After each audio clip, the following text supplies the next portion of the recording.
sumilisyon. Feeling ko yung kanina ko angkop para maging abogado. Pinilit kong sundin ang request ng Mami Biko na kumuha ng law.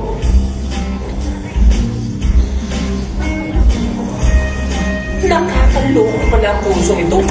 Debate ng debate. Hindi ako matalo-talo. No criminal liability sa Cruz. Kaya bago sumabot ang natitira at matinong brain cells ko, nagnegosyo na lang ako. Alam ko may pinakompetisyon sa Ongpin, kaya kailangan patayin ng singkit ang puti ko na wala kang tulong ng gluta para magmukha ng pincheck. Tagumpay naman. Magaling ako magbenta ng phobia eh. Kaya nag-asawa na rin ako. Nagkaroon kami ng isang anak na lalaki, si Mahoy. Mag-artista ka na lang kasi ang gwapo-gwapo mo. Tama!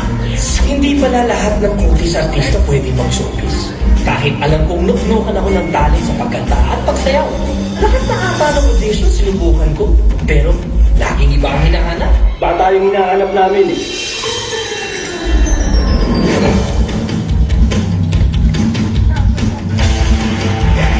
Sorry, matanda kailangan namin eh.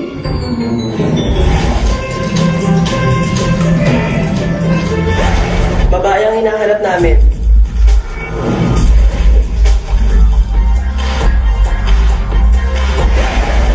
Bungi ang hinahanap namin eh.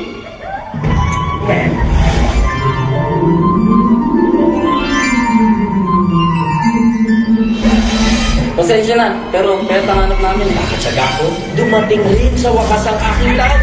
Nagtagumpay ako. Artista na ang binabantayan ko. Naging tagahawi ako ng mga fans ng mga sikat na artista tulad ni Mo at Vice. Hindi ba na makinis sa persona si Vice, no? Pero makaipon, nag-asawa na rin ako. Nagkaanak na isang lalaki, si Fidel. Ang kukunin ko, pag-model at pag-chef. Minsan, ang talent ay pinabagayan din yung lugar at panahon. Ganyan eksakto nangyari sa akin. Napaka-talented ko, chef. Hindi lang bagay sa mga hotels at restaurant na napagtrabaho. Sinangat na taho! What is it? Huh? Sinangat? No, it's paella. Hindi mo na yung ingredients. Come on! No. Whoever called you a chef, you must follow us. Come on, get through it. Boss, bigyan mo pa ako isang chance, boss. Make you fine. Fire, boss, wala na ako. Pasukan lahat ng hotel, restaurant, pati paluto, tinanggal na ako. Get out. Kaya nag-visit ako, nagtayo ako ng sarili ng panaderya. Ang mga ibisan. Akin to, ako ang boss. Kipit mo. Kaya gusto mo. Ang nag-asawa na rin ako. Kai, hindi mo na ako magka-college. Sasali mo na ako sa mga competitions. Yung palakihan ng muscles. Alam kong pangarap kong magpalaki ng katawan. Kakalungkot lang, hindi sumabay na nagtiling maliit yung utak ko. Kamay ko, tibat ako. Ayun, lagi na kami aksidente. Uy, siya nga pala. Mabilis rin ako sa takbuhan. Kaya natigas ako, natatakbuhan ko. Nanalo minsan ang nanay ko sa loto. Nainganyo ko siya magpatay na lang ng gym sa Parel Street. Nag-asawa na rin ako. At nag-anak na babae, si Cory. Oh, sila naman to. Nakalimutan niya na ba?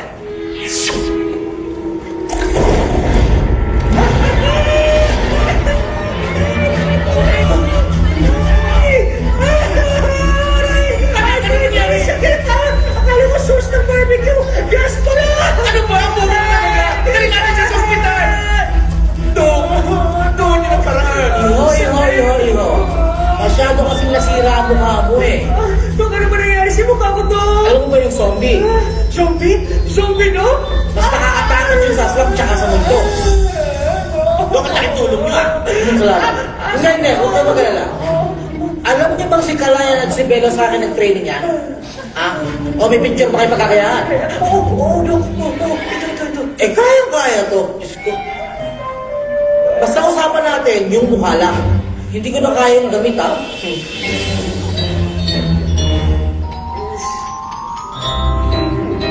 Tagal na ba?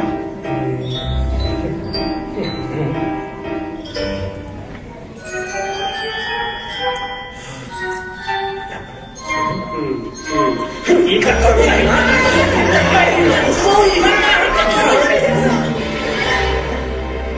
Tol? Nagkamali tayo ng kwarto. Sabi sa inyo, sabi sa yan, kaibigan natin. Sandali! Dito si Michelangelo. 10 buwan na nga ako dito, hindi ako umaalis eh. Baka habang nakatulog ka, nilipat ka. Hindi kayo nagkamali. Ha? Maganda lang yung pagkagawa ko. Si Michelangelo yan. Pero, Dok, si Mateo Guicelli to eh. Dok, hindi yan ang anak ko. Ako pa yung gagawin mo, sira. Eh, di ba ito yung pinagagaya mo? Ayan o. Dok, ito yung anak ko nasa kanan. Ito nasa kaliwa. Dok naman eh. Hindi nyo naman kasi nililinaw eh. Mapapatay ko sa Ang gwapo ng ginawa ko. Ang galing mo nga, okay. May posibilidad na maging jowa na sana yun. Ano? Oo. Ako pwede. Ay, yeah. Sige. Thank you ah.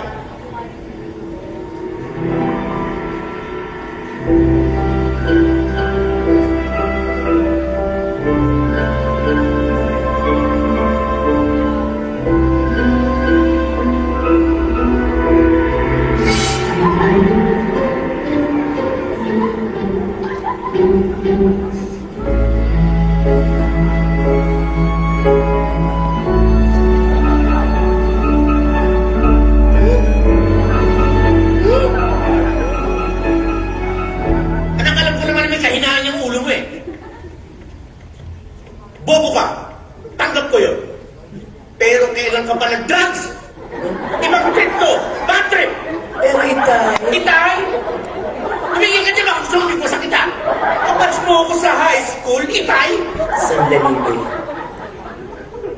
Ganon. Nakapag-high school ka? Gumraduate ka ba sa elementary?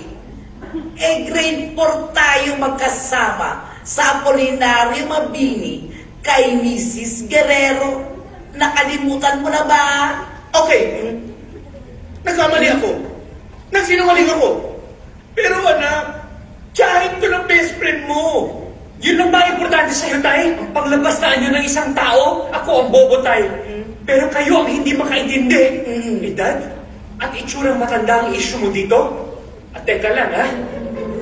Okay, baby, may gagawin tayo.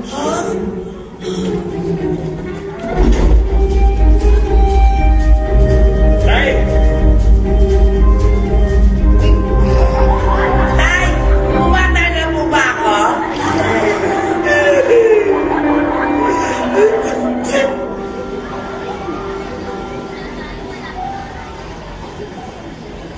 Tagal naman ang mga bata. Sunduin na kaya natin. O kaya tumawag na lang tayo ng police. Baka kung ano nangyari sa kanila sa loob. Teka. Ano bang tingin mo? Magkaka-best actor award ka sa pelikulang to dahil okay acting ginagawa mo. Huy! Alas 3 pa lang. 3:50 ang dismissal nila. Hoy! Kung makapag-alala ka, parang meron kang anak na sinusundo dito ah. Kaming apat na nagtatay dito. Wala kang anak. Sumusobra na kayo ah. Stress na ang beko ngayon kaya hindi kami magkakaanak. Pero sabi niya sa akin, makakabuo pa rin kami. Nagpapaniwala ka dun sa tsahin kong yun. Kung ikaw bobo, siya sinungaling. Yung bahay bata nun, kasabay nung kay Eva. Ganon kaluma. Teka, ilan taon na ba yung tsahin mo? Hindi ko rin alam eh, pero nag-post siya ng throwback picture niya nung bata siya. May alagang dinosaur. Teka, are you sure? Kasi alam ko 316 ang labas nila, hindi 315. 315? Hindi. 316 ang alam ko eh. Dahil pag sinundo sila ni Amor, 347, nasa bahay na sila. Eh, walking distance lang sa amin to eh. Ganito na lang. Ano bang ipugusto ko sa'yo? Bahay ko. Lupa ko. Pati tukuhan. Sige, gusto ko lahat. 315 ang labas nila. mayabang mo ha. Uy, Tol! Mayabang na. Uy, magkakasira. Basta alam ko, 368. Dali. May bata, tanongin natin ha. Bata, kilala mo si Marcos Magpagay? Oo, yung grade mo na naging grade 5. Tatay! Di ba? Kanino? Oo, tama. Alam ko yun ha. Anong oras dismiss na nila? 3:16 na. Shhh! 3:15, di ba? Magkaparehas lang naman yan eh. 1 minuto lang ang pagitan. Yan po naman pala ng mga estudyante dito eh. Sayang yung pinapag natin sa eskwela sa mga anak natin. 3:15, 3:16, 3 hours. 3 years daw po ako. Teka lang. Di ba? 15 minutes lang? Oo nga no. Buti di nakakahawa yung katangahan nyo eh. 3:15. Oh, 3:16. oh. Hello? 1 hour? Oy, tatay mo ba isa yun? Ang bobo pala ng tatay mo. Sigurado na kopyahan lang kayo, no? Kaya ang tataas ng grades nyo. Tara, alis na tayo.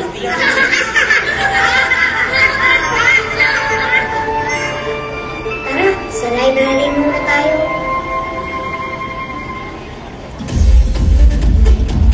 Hoy, ano ka ba? Bakit ka naman kain ng kain? Bakit? Ano ba to? Party! Eh di kain na. Sino naman nag-aaskam sa mga bata? Kapag hindi ko naayos yung mga gamit ng bata, sa Isaac na yung nag-aayos mo. Hoy, Mare! Oh, nasaan asawa mo? Ay, naku, andyan na yun sa paligid. Eh, yung anak mo, naglalaro lang yun dyan. Hanap ako ng hanap. Hindi ko alam kung saan nag-iikot. Sinabi ko sa iyo, unahin mo ang mga bisita, lalo na ang mga batang pakainin. Naintindihan mo? Nga! Oh, puro kakain! Puro kakain! Talaga! Isip! Happy birthday, Makoy! Thanks ko rin. Ang rangya-rangya ng birthday party mo. Malungkot ka. May problema ako, Gloria. Pwede ba? Skip mo muna yung problema mo. It's your birthday, dude. Fidel, hindi ko lang to problema. Problema nating apat. Oh, tignan niyo. Kabado ko. Akala ko may cancer ako. Paano? Ospital yun. Tapos doktor pa nagsabi. Eh, ano sabi ng doktor? Cancer nga, di ba? Tanga ka ba? Sorry ha. Sweetheart, ano ka ba? Catheter yun, hindi cancer. Oo nga, catheter saka cancer. Pareho lang yun, di ba? Mozart, nakakahiya ka. Ang dami na yung bata nakakahiya, tatanga-tanga ka. Ang cancer sa utak. Ang catheter sa buto. So you see, hindi ba problema yun? You have a point, dude. Nabubuling nga tayo sa schoolan dahil sa kanila. Tinutok sa freak. Nang dahil sa sobrang kabubuhan ng mga daddies natin. Kaya tayo tumalino. Sana pala anak na tayo ni Tito Michelangelo. Ha? Eh wala namang anak si Lola Sarah Joy ha. Matagal nang retired ang ovary niya. Kaya nga, in short, sana wala na lang tayo. Duh! So, anong balak mo paglabas mo dito? Before I answer the question, I would like to thank you personally, Doctora, for giving me this opportunity to talk to you.